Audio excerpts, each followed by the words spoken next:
Boa noite, irmãos.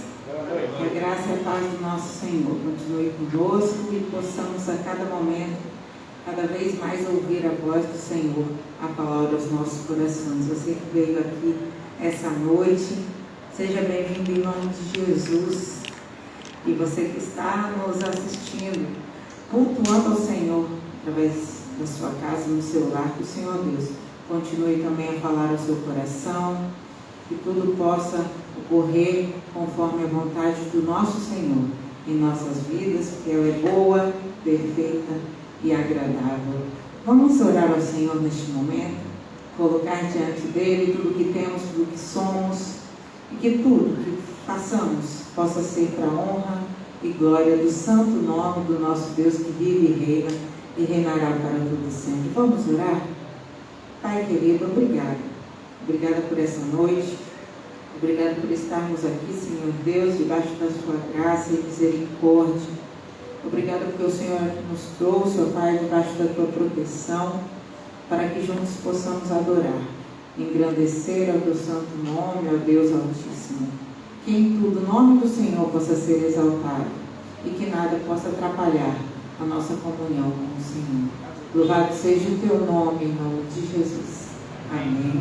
Em Salmos 46, a palavra do nosso Deus diz: Deus é nosso refúgio e fortaleza, socorro bem presente nas tribulações.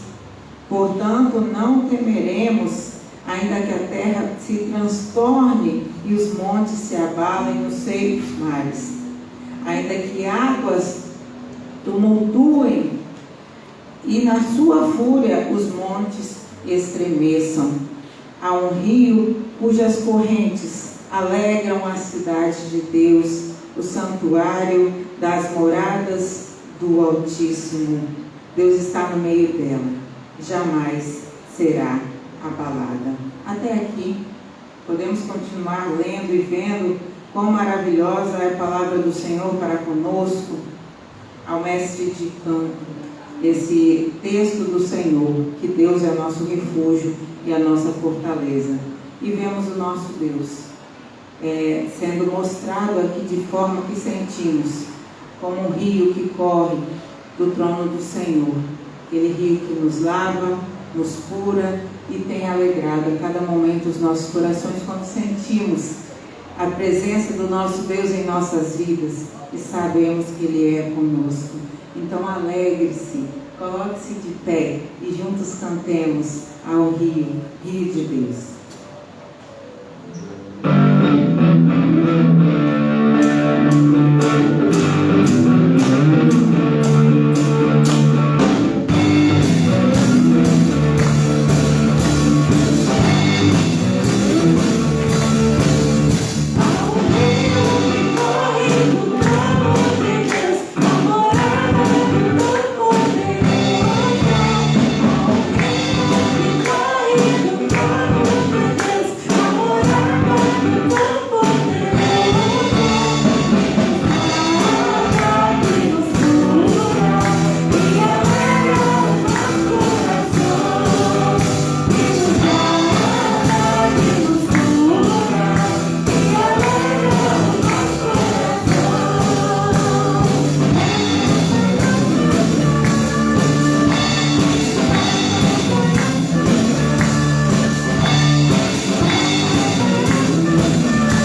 nos guarda, tem curado nossas vidas e alegrado os nossos corações. Se você crê nisso, diga amém. Amém. Glórias ao Senhor. Você pode se sentar.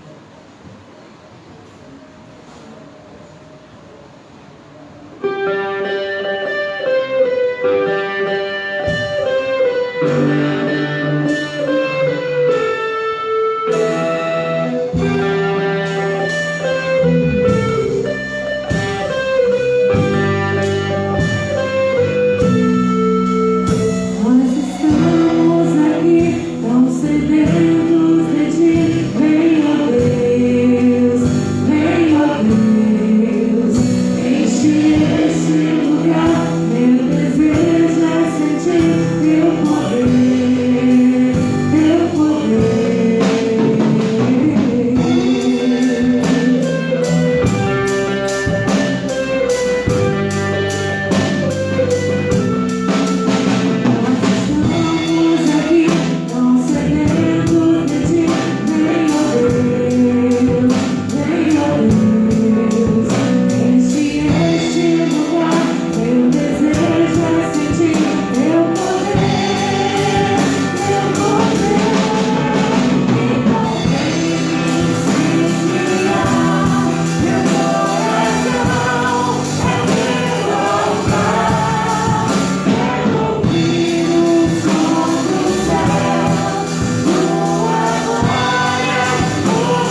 declaramos isso com certeza e convicção em nossas vidas.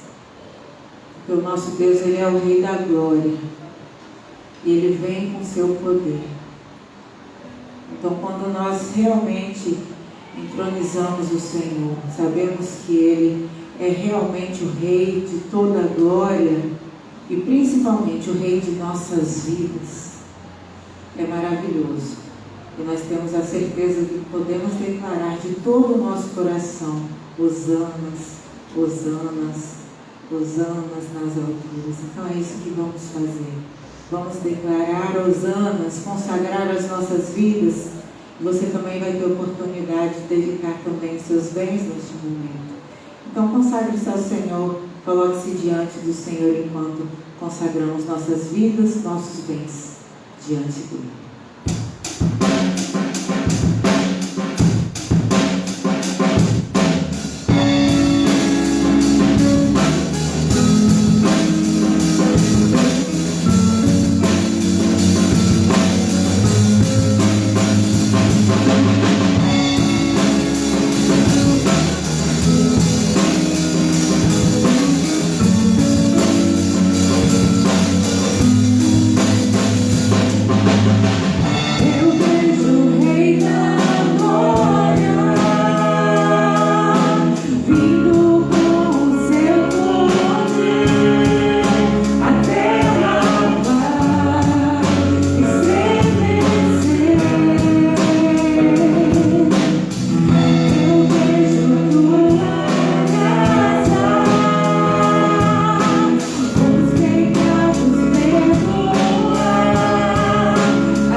noite para você que está conosco nessa noite, aqui presente, a você também que está em casa, assistindo essa transmissão, que a mão poderosa do Senhor abençoe você nessa noite, amém? Amém. Nós vamos nesse momento orar ao Senhor.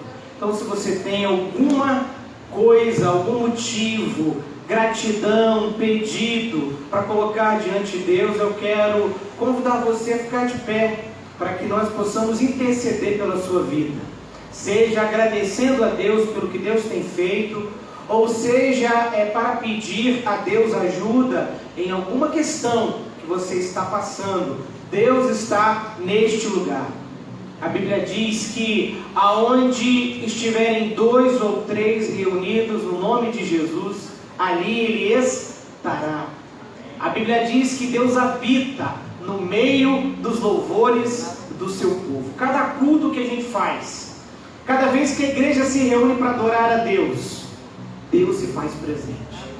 E Deus está aqui cheio de graça e de misericórdia sobre a minha vida e sobre a sua vida. E a nossa oração, ela é o meio pelo qual nós alcançamos a presença de Deus em tudo aquilo que necessitamos. Então vamos juntos a orar, clamar, pedir e agradecer a esse Deus maravilhoso. Pai amado e bendito, nós queremos te agradecer por mais um domingo, por esse primeiro domingo deste ano, porque nós estamos aqui junto com a tua igreja neste local, reunidos para adorar e bendizer o teu nome.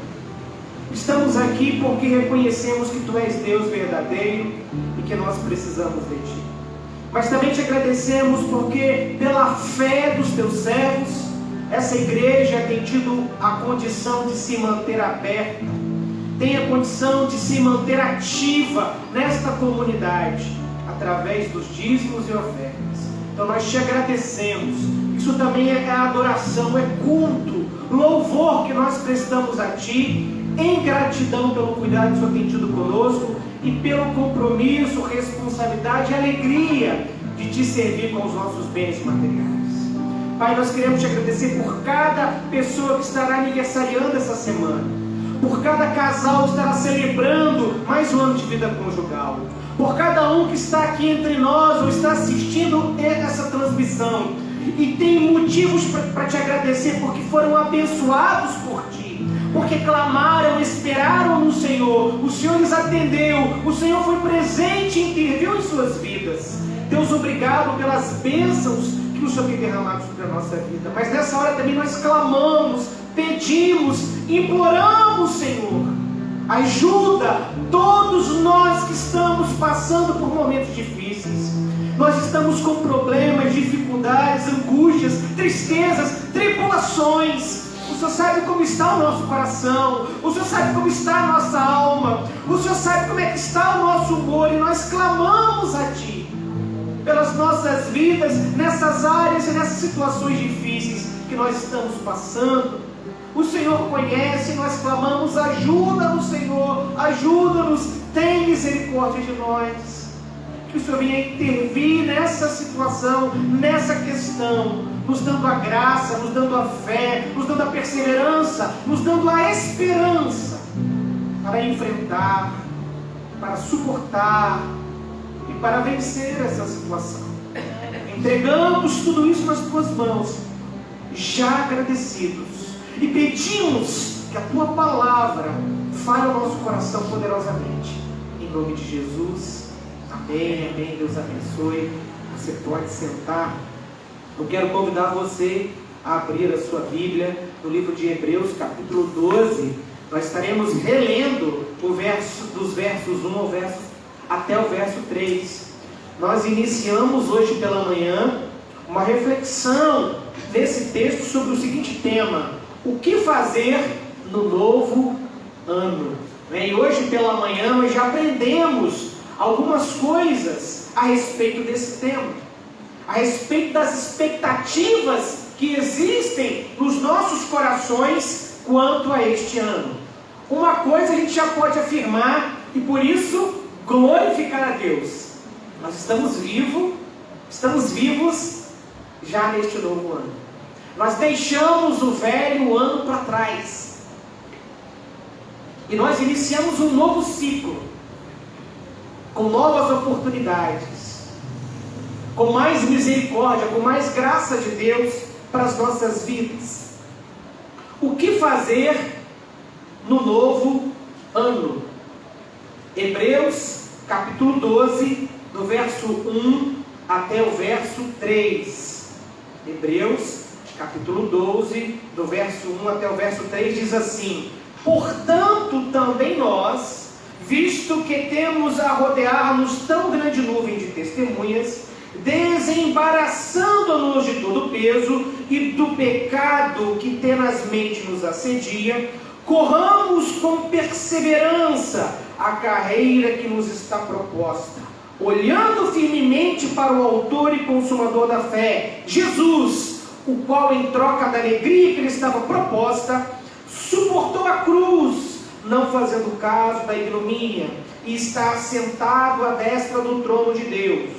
Considerai, pois, atentamente aquele que suportou tamanha oposição dos pecadores contra si mesmo, para que não vos fatigueis, desmaiando em vossas almas. Amém. Amém? Glória a Deus. O que fazer no novo ano? Aprendemos hoje pela manhã que esse texto, ele é a conclusão do capítulo 11. Os 3 primeiros versículos do capítulo 2 de Hebreus é a conclusão do que foi dito, explicado, anunciado no capítulo 11. E do que trata o capítulo 11 de Hebreus? É o capítulo da fé. É a galeria dos heróis da fé. É o texto da Bíblia que mais explica sobre fé. Nos dá um conceito de fé e nos dá uma prática de fé clara, perceptível e dentro da nossa realidade, porque vai contar a história de homens e mulheres como eu e você, que tem as suas limitações, os seus problemas, os seus limites, mas que conseguiram viver uma vida de fé que agradou a Deus, e eles estão na Bíblia para servirem de exemplos para mim e para você, dizendo, nos animando: olha, é possível viver uma vida de fé que agrada a Deus. Isso é maravilhoso. Saber que com todas as nossas imperfeições, saber que com todos os nossos problemas, saber que apesar de estarmos sendo todos os dias confrontados com várias ideologias, o cristão, ele pode viver uma vida que agrada a Deus. Porque tudo aquilo que é necessário para mim e para você, vivemos qualquer ano, em qualquer tempo, em quaisquer circunstâncias, agradando a Deus, seja na bonança, seja na desgraça, já nos foi dado em Cristo Jesus. E é disso que o autor de Hebreus está tentando dizer aos hebreus, aos cristãos hebreus. Ele está tentando animá-los, orientá-los, estimulá-los a deixarem de olhar para as circunstâncias e olharem para Jesus. E esse olhar para Jesus, ele divide em 3 fases, ou em 3 partes, melhor dizendo. Esse texto nos diz que a gente deve olhar para trás, olhar para o passado. É o que a gente viu hoje de manhã. Portanto, também nós, visto que temos a rodear-nos tão grande nuvem de testemunhas, então a gente precisa olhar para a vida dessas pessoas, a história dessas pessoas e de todas as outras que não estão mencionadas aqui, mas que constam nas Sagradas Escrituras. A gente precisa reler a Bíblia todos os dias. A gente precisa ter um plano anual de leitura da Bíblia. A Bíblia tem que ser a nossa maior ferramenta para a vida. A gente precisa da Bíblia todo dia. A gente precisa ler, reler, meditar, remeditar, sempre na palavra de Deus. Sabe por quê? Porque ela é lâmpada para os pés, ela é luz para o caminho, ela é escudo e broquel, ela é espada de 2 gumes, ela é machado que esmiuça a penha, ou a rocha. A palavra de Deus tem o poder de mudar as nossas vidas. Então a gente precisa olhar para o passado, olhar para a vida de pecadores e pecadoras salvos pela graça de Deus, por confiarem no Deus dos deuses, no Deus da Bíblia, ver como eles viveram, ver como eles corresponderam ao chamado de Deus, para a gente saber como a gente deve fazer hoje. Então a gente precisa olhar para trás, olhar para a história da revelação de Deus. E para a gente ter a noção exata disso, a gente precisa ler a Bíblia todo dia. A gente precisa ter a disciplina pessoal, dentro de casa, na igreja, de estudar a Bíblia, de meditar na Bíblia, de se alimentar da Bíblia. Porque é na Bíblia que a gente vai encontrar e que a gente vai novamente se colocar debaixo, ou no meio, ou envolto a essa nuvem de testemunhas que nos animam e que bradam lá da plateia, lá da arquibancada: você vai conseguir, é possível. E como disse de manhã, estes homens e mulheres tiveram menos do que nós, mas foram muito mais longe. E continuam nos animando a viver uma vida que agrada a Deus. Mas o texto também nos diz que a gente tem que olhar para o presente. E é o que a gente vai tratar hoje à noite. O texto também diz que a gente deve olhar para o futuro. Olhando para quem? Para Jesus. E aonde Jesus está?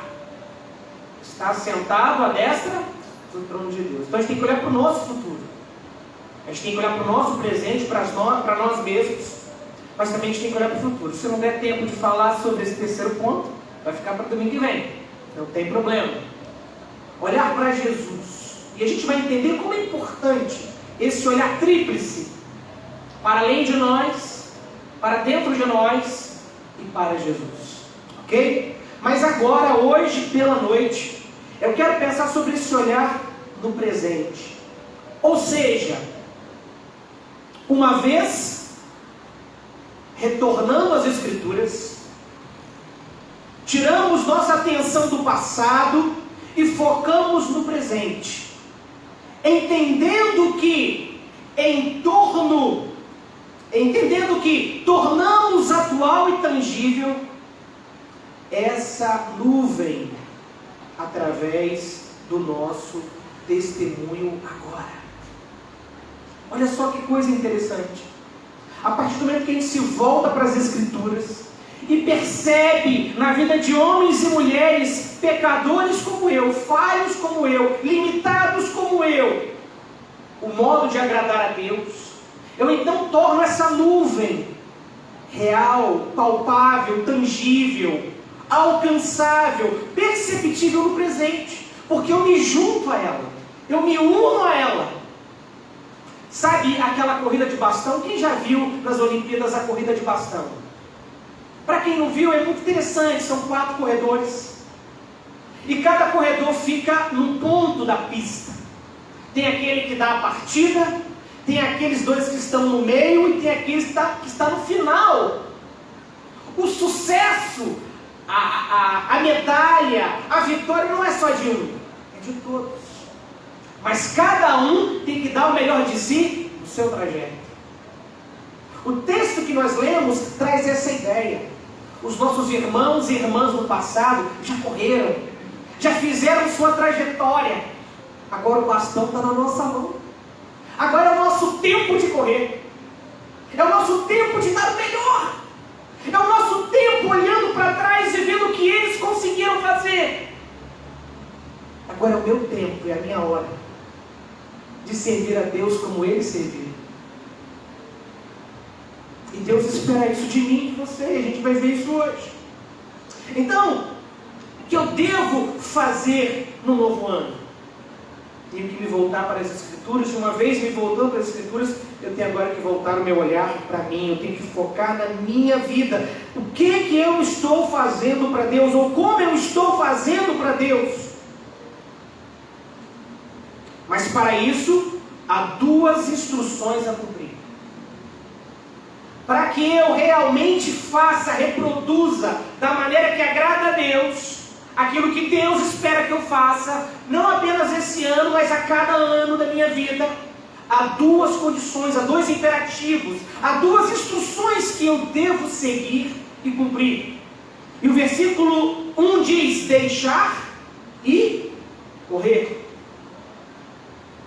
2 coisas eu preciso fazer: deixar e correr. esse dever cristão na vida e para a vida consiste em duas etapas: uma preparatória e uma aperfeiçoadora. Então, nessa corrida, no nosso tempo, na nossa trajetória, no nosso lugar na pista, com o bastão na mão, eu preciso estar preparado. E eu preciso me aperfeiçoar à medida que eu corro. A primeira pergunta a fazer é: o que eu tenho que deixar? O que o texto diz que eu tenho que deixar? Duas coisas: o embaraço e o pecado que estão de perto nos rodeiam. Então, o que nós, no nosso tempo, nesse momento, temos de deixar para entrarmos na corrida no nosso melhor, na nossa melhor condição? A alegoria aqui é dos corredores romanos, dos corredores gregos. E eles estão ali na pista correndo. E cada um de si está dando o melhor para conseguir o seu prêmio. Deixar o embaraço. O que é deixar o embaraço? É o peso. A palavra literal traduzida aqui não é embaraço, mas peso. Mas por que foi traduzida com a palavra embaraço? O que significa o peso desnecessário? O corredor grego, quando ia para a pista, ele chegava com pouso, ele chegava com a sua capa, ele chegava com os seus loiros, ele chegava com a sua couraça, ele chegava até com a sua bandeira, com o seu pendão. Mas quando ele ia correr, ele tirava tudo isso. Até o roupão que ele cobria, ele tirava. Sabe por quê? Porque apesar de tudo isso ser lícito, ser belo, ter o seu significado, nada disso ia ajudá-lo na corrida. Nada disso ia dar a ele mais agilidade, muito pelo contrário, isso ia embaraçá-lo. Isso ia atrapalhá-lo na corrida. E o que significa esse termo na palavra de Deus? Eu quero ler para vocês dois comentários. Um comentário de Bacon e um comentário de Matthew Henry sobre esta palavra. Bacon diz o seguinte: dificuldades desnecessárias que irão nos esgotar e diminuir o nosso ânimo, independentemente de quão inocentes possam ser, devem ser despidas. Olha o que diz Matthew Henry: todo sentimento e preocupação excessivos pelo corpo e pela presente vida no mundo.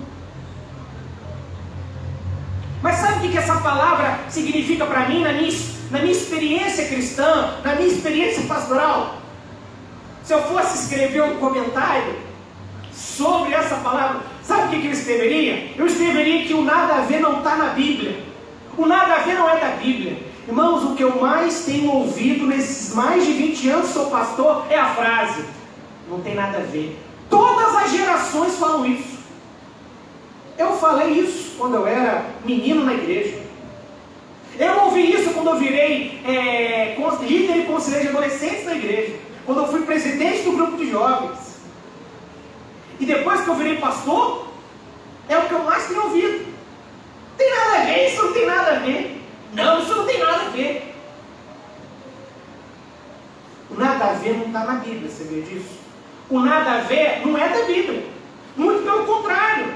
O texto está dizendo aqui que existem coisas lícitas, boas, que eu tenho, que eu possuo, que me identificam, que me tornam quem eu sou, mas que em algum momento na corrida cristã, na caminhada cristã, isso vai me atrapalhar. O embaraço não é pecado, mas o embaraço pode me levar ao pecado. Esse peso excessivo desnecessário não é errado, mas pode me levar ao erro. Isso pode me levar ao erro. E a Bíblia está dizendo que nós temos que ter uma sensibilidade espiritual, ordeira, sincera, séria, justa, de como eu vivo a minha vida, de como eu priorizo coisas na minha vida. Porque o cristão verdadeiro vai ter esmero, vai ter devoção, vai ter temor diante de Deus, da forma como Ele vive. Amém, obrigado.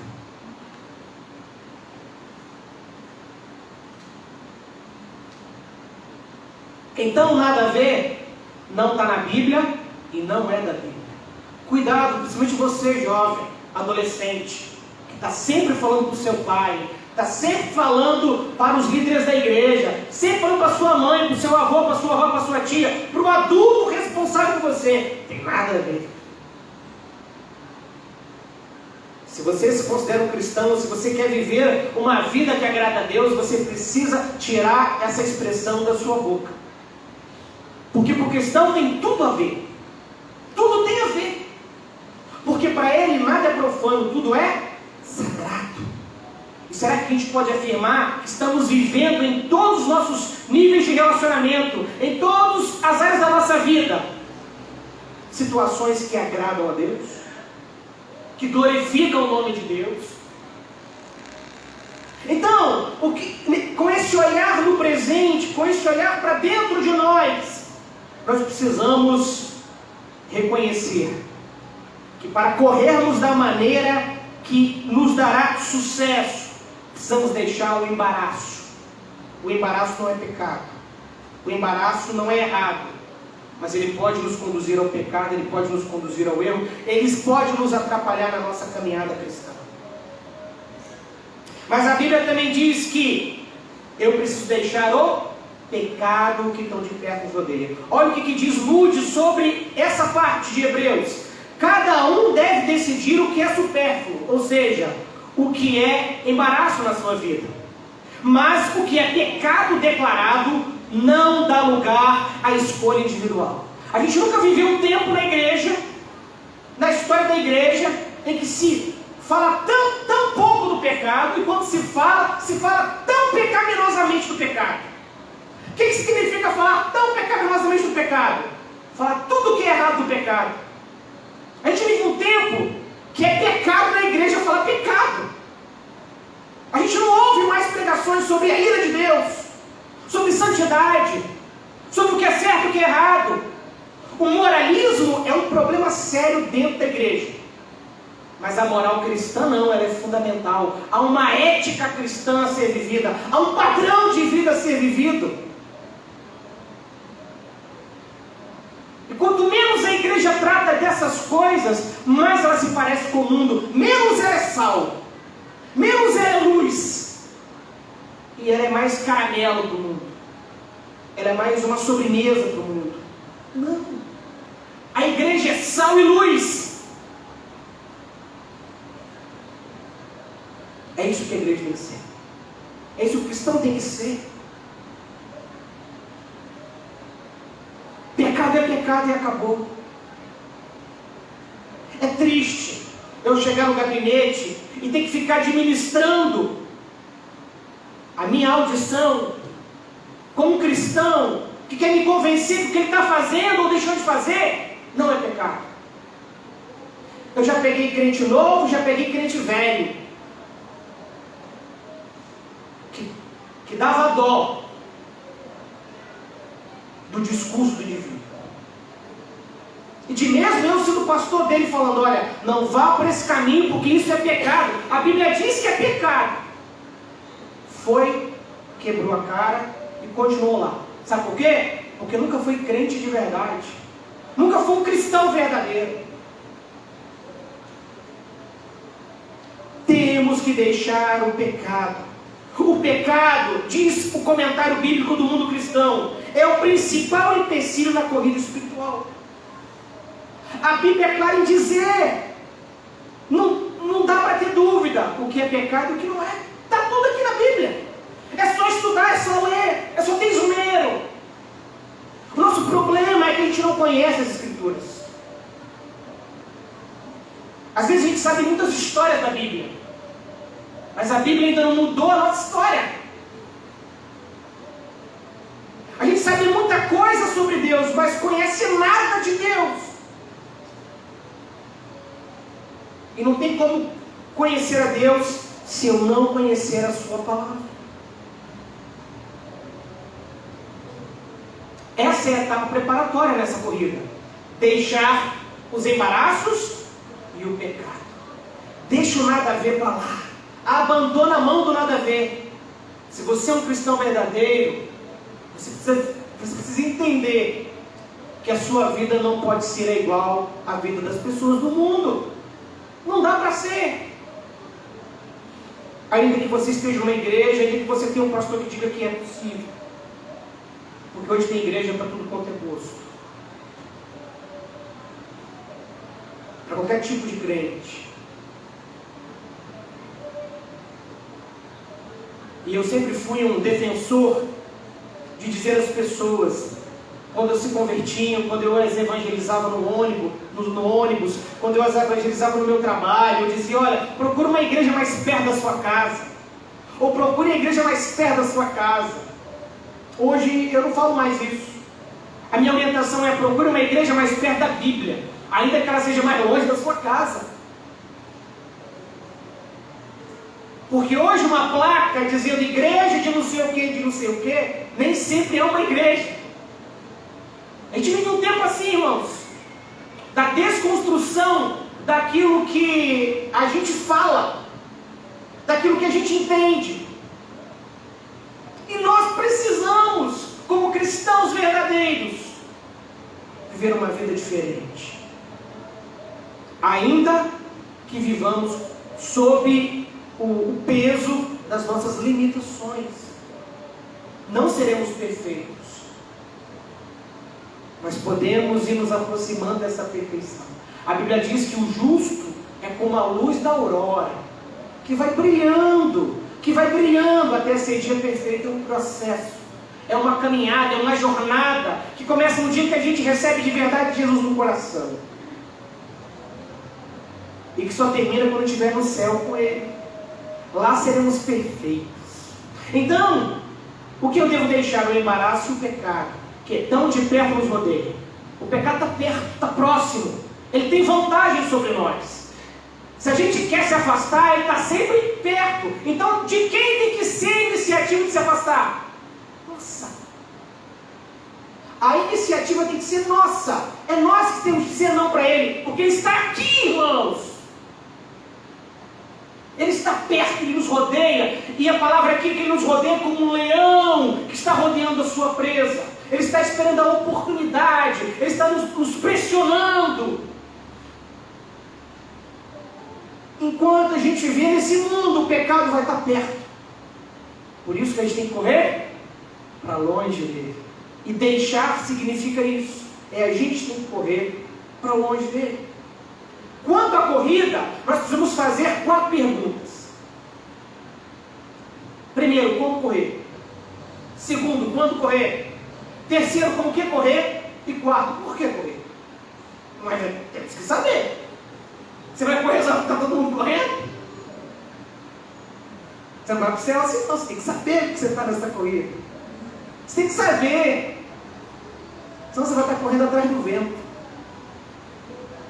Servir a Deus é uma decisão racional, provocada pelo Espírito, estimulada pelo Espírito Santo, por meio da palavra de Deus, mas é uma decisão racional, a gente escolhe. João diz isso bem claramente quando ele está falando de Jesus, no capítulo 1 do seu Evangelho. Veio para o que era seu, mas os seus não o receberam, porque amavam mais as trevas do que a luz. Andar com Jesus é uma questão de escolha racional, de ponderar e dizer o que é melhor, o que é mais vantajoso, as trevas ou a luz? As trevas. Eu amo mais as trevas. É mais vantajoso as trevas do que a luz. Então é uma escolha racional.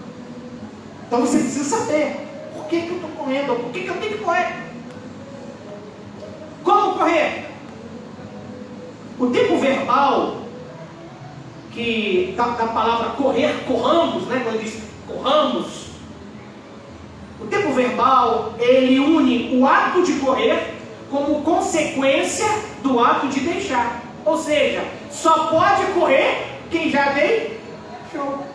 Então não dá para você correr se você não deixou ainda, não tem que ser deixado. Então como que eu devo correr? Eu devo correr leve. Eu devo correr preparado para essa corrida. Eu não posso correr de qualquer jeito. Porque eu de fato só estarei nessa corrida na direção de Cristo se eu já deixei todo o sobrepeso, tudo que envolve embaraço e pecado na minha vida. Olha só. Então eu devo correr leve, preparado. É assim que eu devo correr. Eu tenho que ter essa preocupação. Esse ano eu tenho tudo para correr mais leve do que eu corri o ano passado. Eu estou vivo. Eu sei o que eu fiz de errado. Eu sei o que eu fiz de certo. Eu sei o que eu deixei de fazer de certo. Eu sei o que eu deixei de fazer de errado. E eu posso ponderar, eu posso pensar, eu posso concatenar, e eu posso colocar no papel um projeto de vida cristã diferente, mais proativo, mais comprometido, mais voltado para Deus. Então como eu tenho que correr? Eu só posso começar a correr se eu já deixei. É uma ilusão achar que está correndo com sobrepeso, com aquilo que é supérfluo, com aquilo que vai me embaraçar e me atrapalhar. Quando correr? Sempre, porque o tempo verbal está também no particípio presente, significa correr sem parar. Então, uma vez que eu deixo essas coisas e eu entro na corrida, eu não posso parar até chegar ao final dela. Aí talvez você pergunte, pastor, tem mais uma pergunta para fazer. Quando é o final? Em duas situações: quando você morrer, ou quando Jesus voltar, se você estiver vivo. A gente só para de correr. O nosso trajeto para passar o bastão é só esse. É até o último dia da nossa vida, ou até no dia que Jesus voltar. Se Jesus voltar e estiver vivo, a gente é no último corredor. E a gente vai cruzar a linha de chegada. E a gente vai ver o prêmio que a gente vai ganhar. A bênção que a gente vai ter. Que está lá no céu. Isso tem tudo a ver com o próximo ponto, né? De olhar para o futuro. O que você espera do futuro? Só coisas materiais? Você vai ficar talvez para domingo que vem.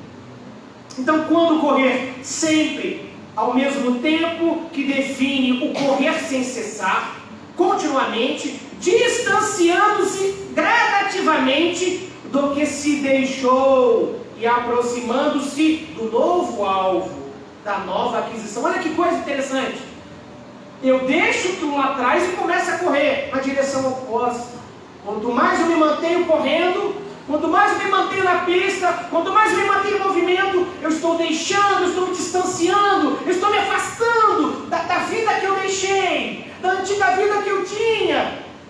E agora eu caminho na direção de Cristo. Cristo é o nosso alvo, meus irmãos. Cristo é o nosso alvo. Não é o céu, não.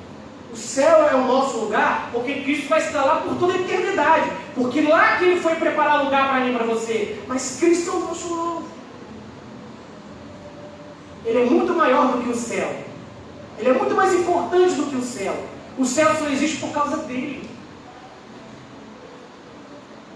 Então eu tenho que correr sempre. Porque se eu parar um pouquinho, o que eu deixei para trás, volta. Tem aquela história... Eu deixei, mas achei de novo. O pessoal começa o ano assim, não, eu vou emagrecer, né? Aí passa um mês, 2 meses, na academia, está malhando, está correndo, fecha a boca, só come aquilo, só deixa de comer aquela outra coisa. Aí o pessoal vai postando, aí o pessoal diz, olha, o fulano está emagrecendo, como é que o fulano está bem? Aí chega no final do ano, mas o que aconteceu? Ah, o que eu perdi do meio do ano para cá, eu ganhei tudo de novo. Que parou. A vida cristã também é assim. Por isso que, quando eu tenho que correr sempre, pastor, mas se eu tropeçar porque eu sou falho, eu sou pecador, não tem problema, você vai tropeçar, a graça de Deus vai te levantar, o amor de Deus vai te envolver, a igreja vai te apoiar, você talvez seja disciplinado, você talvez seja exortado, mas você vai ter alguém do seu lado, um irmão em Cristo, uma irmã em Cristo, a sua igreja, que é o corpo de Cristo agindo na sua vida, e você vai levantar e você vai correr de novo. O que a gente não pode é parar. A gente pode até cair, porque nós não seremos perfeitos nesse mundo. O problema não é cair, o problema é parar. Temos irmãos entenderem? Como que correr? Não é? Como que correr aqui? O autor diz que a gente tem que correr com um item, com um acessório que vai impulsionar a nossa corrida. Vai impulsionar a nossa velocidade, a nossa capacidade, vai potencializar aquilo que a gente está fazendo. E aqui ele chama de paciência e perseverança. Corramos com paciência, ou corramos com perseverança. Então, com quem que eu devo correr? Com paciência e perseverança. Sabe o que significa isso? Significa, é uma ação que requer esforço até o fim, a despeito de quaisquer dificuldades. É isso que significa essa expressão. Essa palavra grega que está aqui, que em umas traduções é traduzida por paciência, por outras perseverança. Significa isso. A ação, uma ação que requer esforço até o fim. Ou seja, a corrida não vai ser fácil. Você acha que era fácil e continua sendo fácil para os atletas que disputam uma medalha, a medalha de ouro, conseguir a medalha de ouro? Não. Só tem uma medalha. Qual é a diferença na vida cristã? Que Deus é tão gracioso, tão misericordioso, que Ele nos dá tudo o que a gente precisa para chegar no final para chegar bem no final dessa corrida. E para cada um que chegar, ele terá uma medalha de ouro. Bacon diz a respeito dessa palavra: o prêmio não é para aqueles que correm bem, mas para aqueles que terminam bem. Então eu preciso da paciência, da perseverança. Eu tenho que correr para Jesus. Eu tenho que correr tendo Cristo como alvo da minha vida. E o que vai fazer a diferença não é se eu corro bem, mas se eu vou terminar bem essa corrida, se eu vou chegar no final dela com toda a disciplina de um atleta, com toda a nossa força, com todo o nosso empenho, com todo o nosso comprometimento e disposição. Porque o prêmio é para aqueles que terminarem bem. E aí vem a última pergunta: por que eu tenho que correr essa corrida? Porque ela já nos foi proposta. O cristão tem que correr essa corrida. Se não correr, ele não é cristão. E corramos com paciência a carreira que nos está proposta. Já foi definido aonde a gente vai ficar, da onde é a nossa largada e onde é a nossa chegada. O que significa? Significa que é Cristo quem define a vida cristã. Não há o que se acrescentar. Nós não precisamos inventar, reinventar, reinterpretar a vida cristã. Ela já está definida na palavra de Deus. Esse é um outro problema grave dentro do evangelicalismo mundial, nos tempos pós-modernos: o pragmatismo. A gente tem que sempre fazer uma coisa diferente para o membro da igreja vir para a igreja. A gente tem que fazer um monte de coisa para atrair os jovens para a igreja. Isso é um absurdo.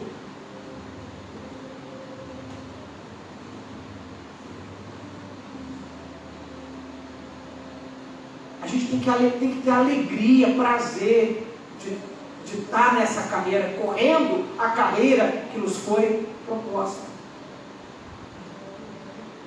E aí a gente vai entender melhor por que a perseverança é tão importante, porque é um item indispensável para essa corrida, para essa corrida de fé, é que a palavra carreira significa agonia, conflito. A palavra que é usada aqui para definir carreira não significa literalmente carreira. Significa conflito, significa agonia. Ou seja, a carreira que é proposta para o cristão verdadeiro viver nesse mundo não é uma carreira fácil, mas vale a pena. Vale a pena. Vale muito a pena. Não há nada de valor nesse mundo, não há prazer nesse mundo, não há joia preciosa nesse mundo que valha mais do que chegar ao final dessa carreira. É por isso que Jesus disse, contando uma das parábolas do reino de Deus, que ela é como um comprador de terras. Perdão, um comprador de joias. Ele está procurando as joias das joias, a pérola das pérolas. E ele encontra ela num campo. Ele faz escavações. Ele procura tesouros. Mas ele quer encontrar o maior tesouro. E ele encontra num campo. Sabe o que ele faz? Ele pega todas as suas pérolas. Ele pega tudo que tem de valor. Ele pega todo o seu dinheiro. Ele vai lá no dono daquele campo e diz: eu quero comprar um campo.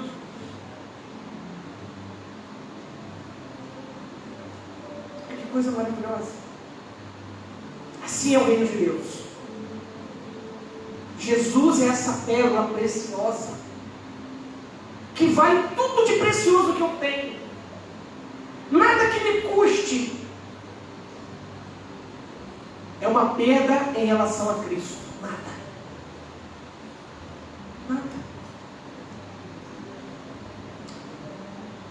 Mas quem quiser correr esta corrida tem que entender que ela é assim porque Cristo definiu assim. Não dá para reinventar a igreja, não dá para reinventar a vida cristã, não dá para agradar o mundo, para a gente ter mais gente aqui. A igreja tem que viver o que está na palavra de Deus, a verdade absoluta da palavra de Deus. Essa é a carreira que nos foi proposta. Se a gente aceitou, a gente não tem que reclamar. Aí vai ficar uma última pergunta: pastor, isso tudo é bonito, mas eu não acho que é possível. O texto diz que é possível. Isso a gente vai deixar para a semana que vem. Como é possível suportar essa carreira conflituosa, agonizante, que é a carreira cristã? Como encontrar paz? Como entender que todo esforço, todo sacrifício, toda a ação de negar a mim mesmo e de carregar a cada dia a minha cruz vai redundar para mim num prêmio que eu jamais teria se não fosse para Cristo.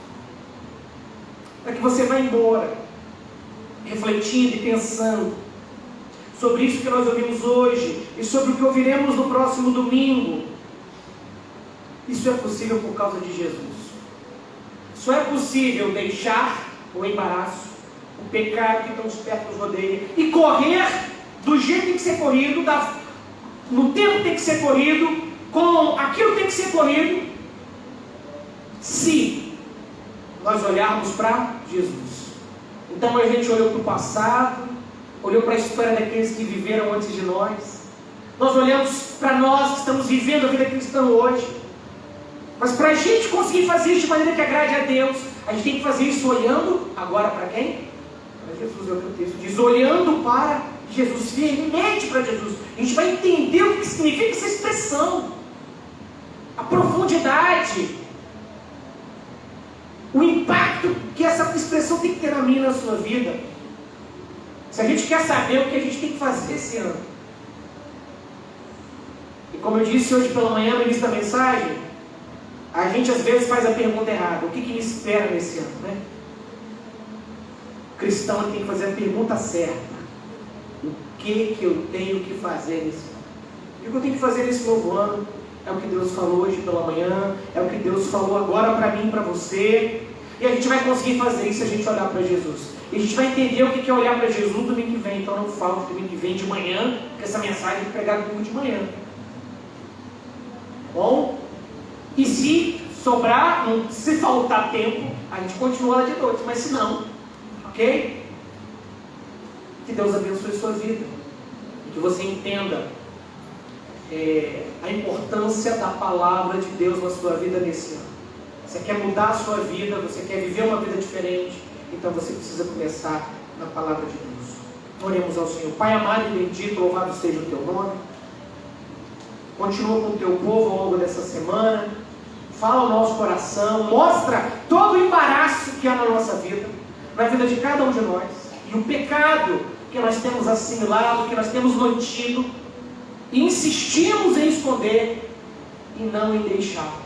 Que em nome de Jesus, pelo poder de Deus, o teu Espírito Santo nos convença essa semana destas questões, mostre para nós estas situações, e que nós possamos daqui no domingo que vem, na correria da graça de Deus, na correria da fé no Senhor, na corrida cristã, que a gente esteja aqui, Deus, longe, abandonando, deixando todas essas coisas. Nos dê a graça de ao longo dessa semana descobrirmos e abandonarmos, deixarmos essas coisas para trás, diligentemente, com pressa. Com o amor de Deus nosso Pai, a graça real e salvadora de Jesus e as santas consolações do teu Espírito estejam sobre nós e sobre todo o teu povo, sobre a face da terra ao longo desta semana, desde agora e para sempre. Amém, amém. Esse Deus que está presente entre nós merece ser louvado e exaltado pela sua palavra, então louvemos ao Senhor. Uma boa semana da presença do Senhor.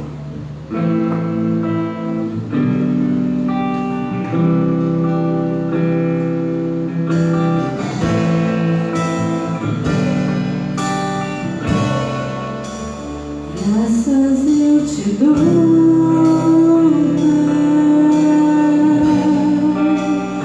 pelo preço pago,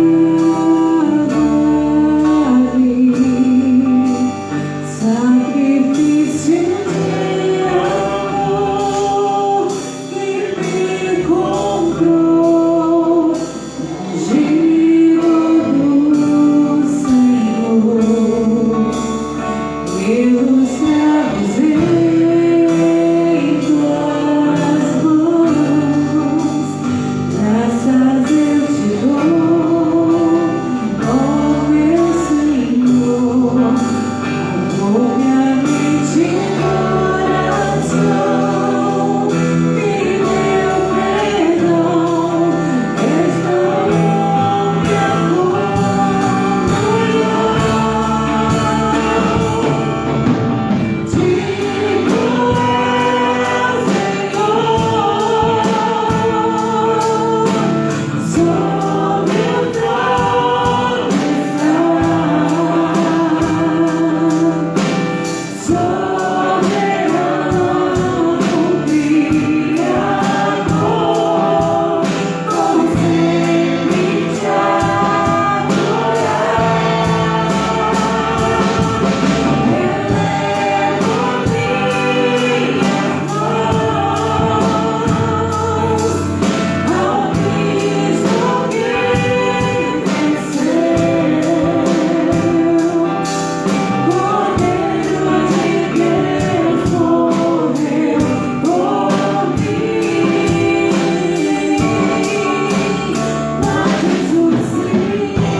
Vai agora os nossos lares guardados e protegidos por Ti.